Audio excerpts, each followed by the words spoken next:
For a while now, political commentators such as Douglas Murray and me have warned that the relatively sudden and rapid influx of people from the Muslim world could change our country. Some think that Islam will be the biggest religion in Britain as soon as 2050, with obvious consequences for our society. I mean, look what happened to Lebanon as it shifted from Christian to Muslim majority. It didn't go too smoothly. This week in Britain, we've seen the police tearing down posters of kidnapped Jewish children, leading chants calling for the extermination of Israel, and making excuses for jihadis. War memorials like Rochdale Cenotaph defaced. I mean, to be fair, it's not the worst thing a pro-Palestinian person has done in Rochdale. Anti-Semitic mobs threatening to disrupt Remembrance Sunday, and anyone who opposes them smeared as far-right yobs, like it's Opposites Day. British people told to put away their British flags in case it offends people waving Palestinian flags. The Anne Frank kindergarten renamed, which ironically will make it harder to find, to avoid offending Muslims.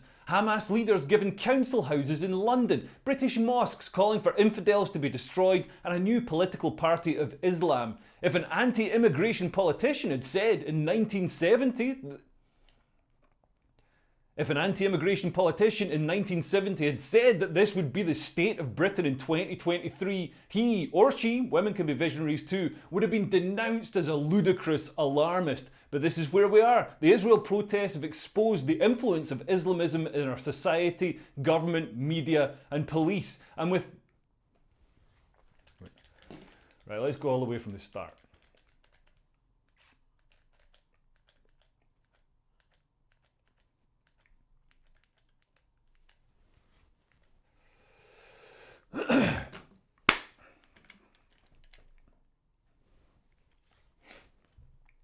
This week in Britain, we've seen the police tearing down posters of kidnapped Jewish children, leading chants calling for the extermination of Israel, and making excuses for jihadis. War memorials like Rochdale Cenotaph defaced. I mean, to be fair, it's not the worst thing a pro-Palestinian person has done in Rochdale. Anti-Semitic mobs threatening to disrupt Remembrance Sunday, and anyone who opposes them smeared as far-right yobs. It's like Opposites Day. British people told to put away their British flags in case it offends people waving Palestinian flags. The Anne Frank kindergarten renamed, which ironically will make it harder to find, to avoid offending Muslims. Hamas leaders given council houses in London, British mosques calling for infidels to be destroyed, and a new political party of Islam in Britain. If an anti-immigration politician in 1970 had said that this would be the state of Britain in 2023, he or she, women can be visionaries too, would have been denounced as a ludicrous alarmist. But this is where we are. The Israel protests have exposed the influence of Islamism in our police, government, media and society. And with Labour looking likely to take power in 2024, it's not going to get any better. Let's start with the police. British police are usually pretty firm with protesters. Remember lockdown protests when the police had no problem beating old women to the ground? Or when they arrested a woman for standing on a pavement praying silently in her head, the literal definition of a thought crime. Praying? I might be praying in my head out loud. So I'll ask you once more, will you voluntarily come with us now to the police station for me to ask you some questions about today and other days where there are allegations that you've broken public spaces protection order? If I've got a choice, then no. Okay, well then you're under arrest on suspicion of failing to comply with the public spaces protection order. Even the Sarah Everard vigil was broken up by police. No! But when it comes to mobs of anti-Israel protests chanting for the extermination of Jews, the police are remarkably accommodating. They've excused calls for jihad, saying the word has a number of meanings. And in this context, that number is 1. It means a holy war against the enemies of Islam. But the Met insist that jihad could mean an inner struggle for self-improvement, like the mob is calling for Muslims to rise up and learn crochet. And amid the anti-Israel marches, a poppy seller was punched. When I say poppy seller, I don't mean an Afghan farmer. This was a 78-year-old army veteran selling red poppies to raise money for soldiers who gave their bodies and minds to defend this country. This happened in Edinburgh, despite Scottish people usually being a fan of poppy products. Maybe they got angry when they found out that these ones couldn't be heated up in a spoon and injected. The veteran, Jim Henderson, said that when the throng of anti-Israel protesters swarmed around him, he bent down to collect the money. Hey, it's not the first time someone in Edinburgh has bent down to pick up some coins, and he was kicked and punched by protesters and had to be rescued by station staff.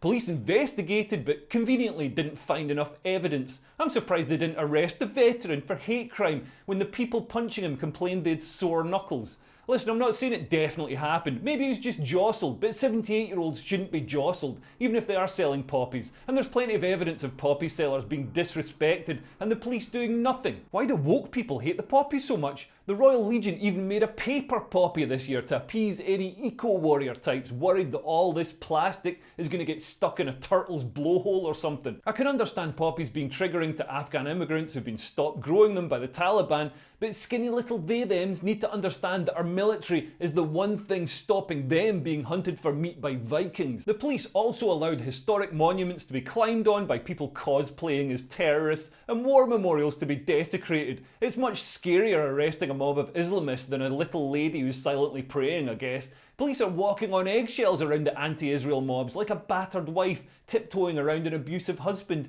Ooh, I'd better not make him angry, better not put bacon in the tuna casserole. Actually, you better not put bacon in the tuna casserole. Bacon would be a hate crime in this instance. And the police were even seen cozying up to the protesters with a Met police officer fist bumping an anti-Israel protester. Man, don't fist bump, you're a police officer. You look like a dad in skinny jeans trying to be cool with his son's friends. Hey guys, what about that Stormzy? Is he bloody cool or what? Worse, the police themselves are leading some of the most nefarious elements of the march. Atiq Malik, who's a chair of a Met Police Advisory Board, or he was anyway till he got found out, led the chants of From the River to the Sea, which calls for the extermination of Jews. From the river to the sea! From the river to the sea!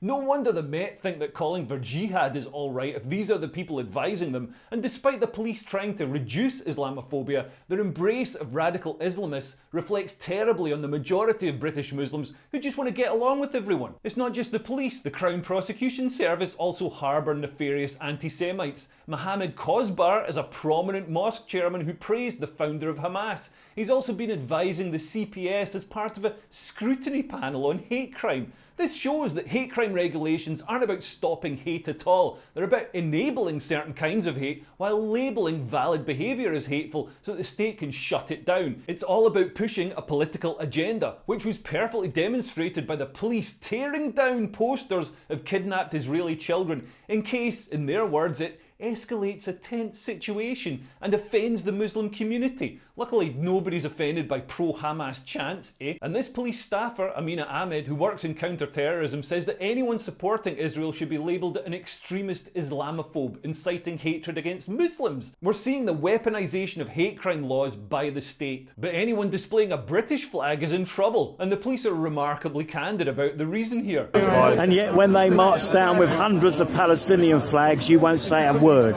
One just went past hanging out of the car. You never see fuck all, do we? There's way more of them than there is of us. There's way more of them than there are of us. It doesn't bode well for when there actually are more of them than us at a national level. To illustrate the two-tier policing, one man was even arrested for standing in an empty high street asking why so many Palestinian flags were there. The reasons why we did this is on the 17th of the 10th of 2023 on Bethel Green Road at 10:04.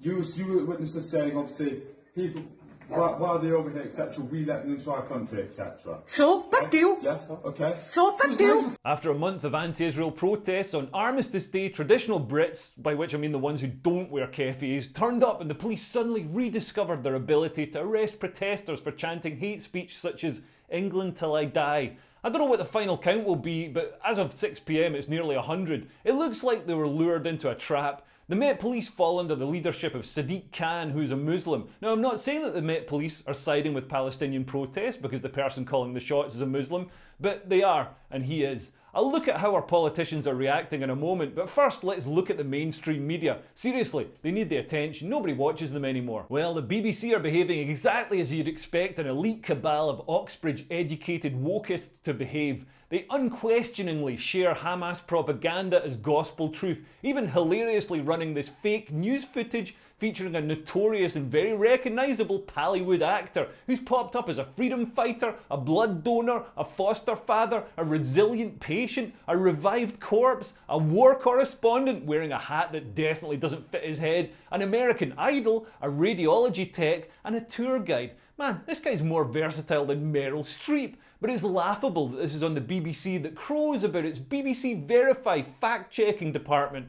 I trust BBC Verify about as much as I trust a fart after eating Taco Bell. And the way the Western media reported on a Jewish man murdered by an anti-Israel protester in California, you'd think he choked on a hot dog instead of being battered over the head with a bullhorn. He died after suffering a head injury. Amazing how this head injury just spontaneously manifested itself. I guess these journalists can update the saying, first they came for the Jews. And actually, yeah, I did do something. I wrote an article minimising and obfuscating it. Even worse, mainstream media such as CNN hired photographers who apparently knew about Hamas's slaughter of civilians in advance and kept quiet about it, accompanied the terrorists and filmed their atrocities. Here's footage shot by one of these reporters on a motorbike with Hamas. Look at that hand grenade! I mean, the pen is mightier than the sword, but the hand grenade gets you the CNN byline. The same news organisations who constantly bleat about white supremacy and act like someone saying all lives matter is the worst, most hateful crime imaginable appear to be complicit in terrorist atrocities. It's not just CNN. Associated Press shared office space with Hamas in Gaza. Nice and cozy. So mainstream media are sharing water cooler moments with Hamas, but I get in trouble with Ofcom if I say something about Hunter Biden that turns out to be true in 6 months. It's mental. With the police and the media tickling the balls of Islamic extremism, how do you think our politicians are doing? For years, the British left-wing Labour Party relied on the Muslim vote to replace the white working-class voters they lost in post-industrial towns like Rotherham. This is why the left-leaning establishment in these towns didn't just ignore grooming gangs, they tried to protect the grooming gangs. Labour MP Naz Shah even shared a message saying, those abused girls in Rotherham and elsewhere just need to shut their mouths for the good of diversity. In the 2017 general election, 85% of British Muslims backed Jeremy Corbyn's Labour Party. You can see in this graph that no other religion was so heavily biased towards a party. It's surely just a coincidence that Corbyn had terrorists for tea at Westminster and calls Hamas his friends. In fact, if you attended the Labour conference under Corbyn, you'd be forgiven for thinking that Great Britain was an overseas territory of Gaza. There were no British flags. Ugh, they're racist, but loads of Palestinian ones. The link between Islam and the Labour Party makes sense. Islam and socialism are both communitarian, ideologically zealous, and have a history of colonialism and death.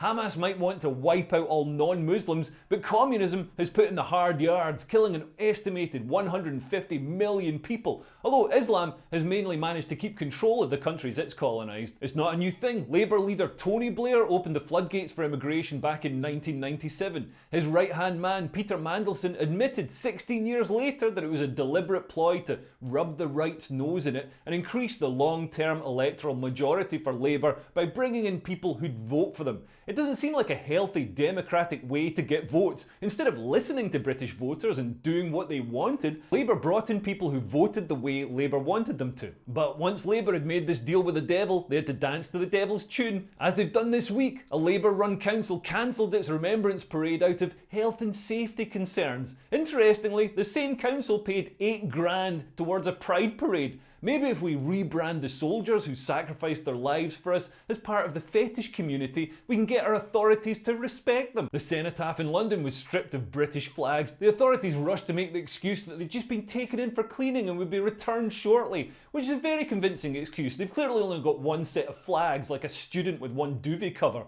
Senior Hamas leaders have even been given houses by Labour councils, such as Mohammed Katham Sawala, who until recently was running the terror group's military operations and funneling funds to them. I'm sorry, but I'm pretty sure that if I assisted a senior terror operative, I'd be in prison. Why isn't the head of Barnet Council behind bars? And why isn't Mohammed presenting a BBC show called Homes Under the Hamas, where he shows wealthy Muslim terrorists how to game the British benefit system to get a free house?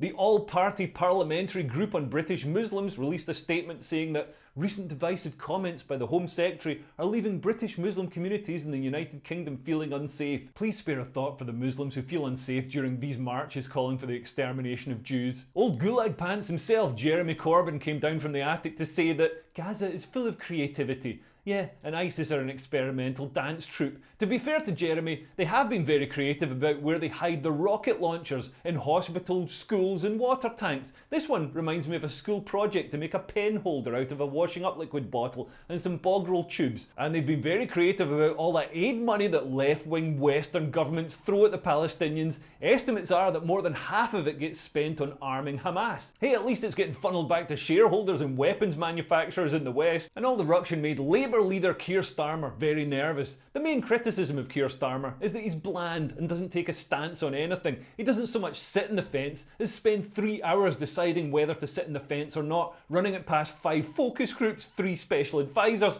asking the audience and phoning his mum. This is a man who can't even say what a woman is because he's so afraid of offending the penis people or the no penis people, when most of us just want a leader that can pick one and stick with it. But no wonder he plays safe. He's facing down a government in terminal decline. Labour is polling as high as 36 points ahead of the Tories, all but guaranteed to get in unless there's a calamity. As Roy Jenkins said about Tony Blair in 1997, he's like a man carrying a priceless Ming vase across a highly polished floor.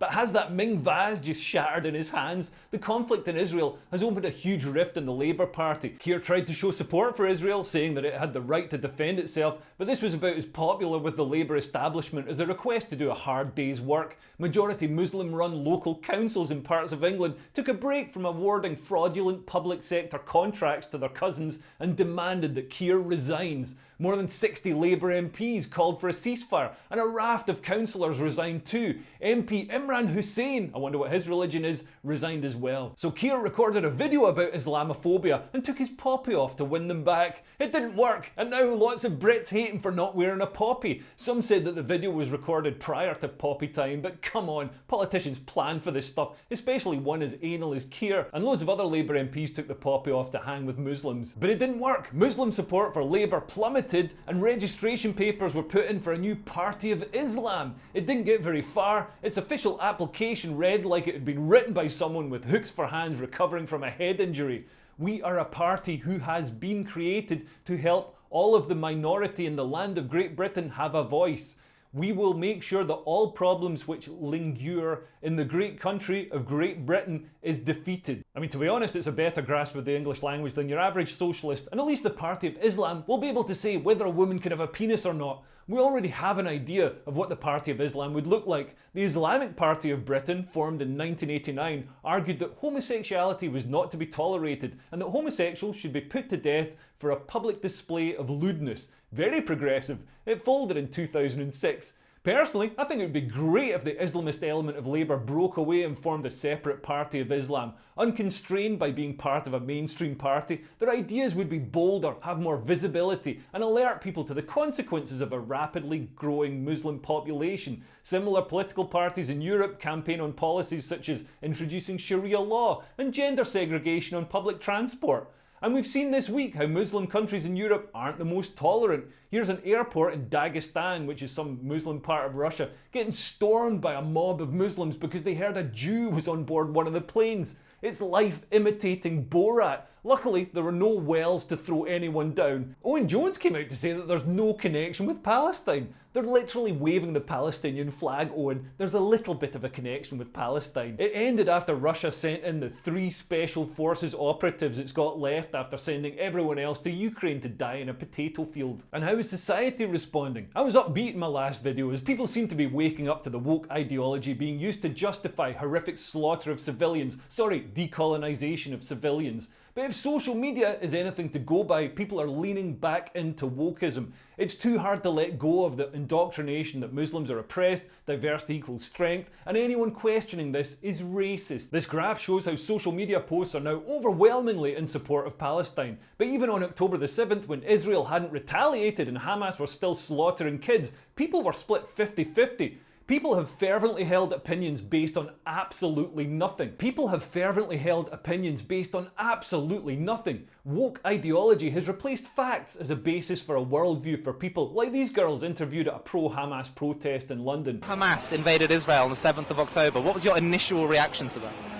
I don't believe they did today, Hamas. I think so.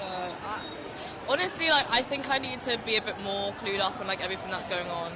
So I feel like I'm not really qualified to answer that too well. I mean, I'm not sure if I've seen anything that shows that that's actually happened or factually correct. The worst violence against the Jews since the Holocaust, and they want to deny this too? This isn't a hate march, it's a stupid march. And the protesters have been completely silent about much larger scale atrocities against Muslims in Yemen, Darfur, Myanmar and China. It's a bit weird that people only get angry when Jews are involved. It's almost as if that's the actual thing that matters to them. Everyone's the same. Every time I open social media I see dozens of low testosterone gimpy guys and fat angry liberal women simping for Hamas.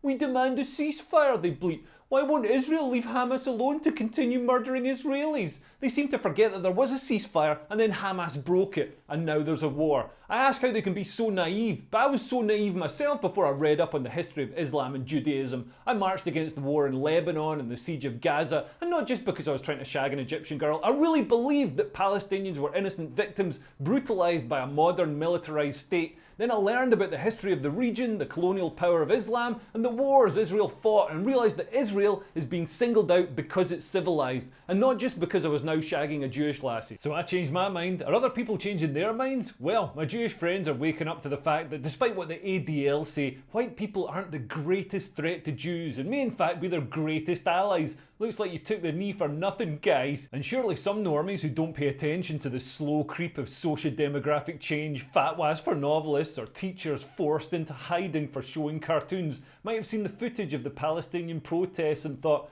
there do seem to be a lot of them. But is it too late? I've never been so pessimistic about Britain's future. Our civilization is collapsing, not because of war or pestilence, but because we've stopped believing in it. After the grooming gangs, terror attacks and 40,000 UK extremists on watch lists, I thought that marches calling for the extermination of Jews might be the thing that wakes people up to the fact that maybe, just maybe, this experiment of importing unlimited numbers of people from failed states with violent medieval ideologies who despise the West might not be that good for the West. But instead of dealing with the hatred and intolerance, we continue to bend over backwards to accommodate it, lest we be seen as some kind of ist or phobe. If the West had a stiffer backbone, I might feel more confident. The Visigoths were invited into the Roman Empire and ended up sacking Rome, but it was decades before people realised that the Roman Empire had fallen. I think ours fell around the same time Gary Coleman died. Anyway, thanks for watching. Please like and subscribe and share this video with somebody who'd get described in The Guardian as a far-right extremist.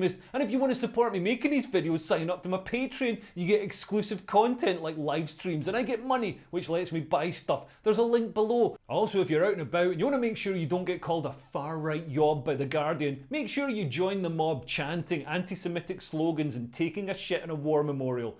Anyway, thanks for listening. I've been Leo Kearse. Bye. Bye bye.